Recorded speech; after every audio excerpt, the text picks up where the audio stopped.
Hello all, welcome to Wise Beacon. Our world is full of crazy, mysterious things. One such is a story that depicts this craziness to a whole new level. When we hear about Egypt, the first thing that comes to our minds is the pyramids and the mummies that lie under them. But there is a story said about a pharaoh who had his own passport and traveled from Egypt to France. The only concern here is that happened nearly 3000 years after his death. Okay, who is this pharaoh and what is the story about the passport that is related to him? Let's get into the video to find about the same. In 1976, an Egyptian mummy was issued a passport so that it could travel from Egypt to France. The mummy in question is that of Pharaoh Ramses II, who is also regarded as one of the most powerful rulers the Egypt civilization ever had.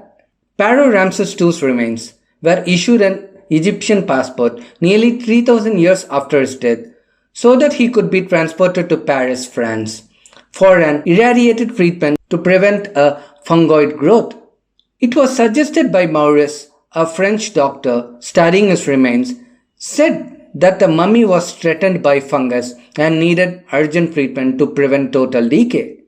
Experts at that time decided to transport the mummy to Paris, where a bunch of experts would work on it and bring it back to its original state. However, at this time, the French laws dictated that entry and transportation through the country required valid passport. To comply with the local laws, the Egyptian government issued a passport to the pharaoh. So, he was finally the first mummy ever to have been issued a passport.